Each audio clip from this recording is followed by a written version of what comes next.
several schools that we represented. And this reminds me of a frustration that I have had over the years that commenced back when I was 14, 15 years old, when I solidified my desire and intention at that time, early in my life, to go to law school, to become an attorney, so that I could stand up for those that I loved and wanted to be able to help my neighbors. And this all because of the experience I saw with my father, who referred to government in a less than favorable way many times because of the interaction he had, referred to those damn bureaucrats. And I know that he had a loathing at times for the way that governmental servants interacted with him as a rancher, as a businessman.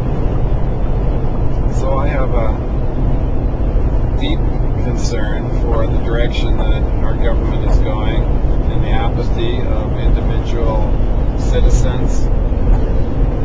Went on to law school, studied constitutional law, very much interested in the furtherance of our civil rights, but am very frustrated at the way many of our citizenry ignore what's happening in the state and federal levels of servants, their manner of participating as duly elected representatives. When I was working for the Montana legislature, I had a senator who I consulted with on a bill request and informed him that the concepts that he wanted me to employ in the bill draft would be considered unconstitutional, would be subject to challenge in a court of law. And he told me, well, Jim, sometimes you just have to hang the Constitution to get done what you got to get done. And that made a deep impact on my mind. I believe that it's incumbent upon each of us to do our utmost to find out what is happening around us, to open our eyes. And I will suggest a forum for you to take a look to see what is actually happening in the diminishing of our constitutional rights. That site is Joel Skousen's World Affairs Brief. So just go to worldaffairsbrief.com and you'll find the weekly newsletter that's available at a nominal cost that will help inform with a great analytical ability that's displayed by the author of that site, whom I have met on several occasions and highly respect.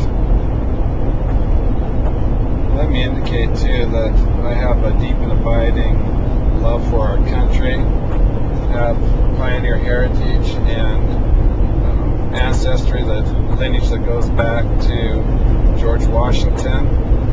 We have that common ancestor, George Washington, and my family, in that his grandfather, John Washington, I have descended from.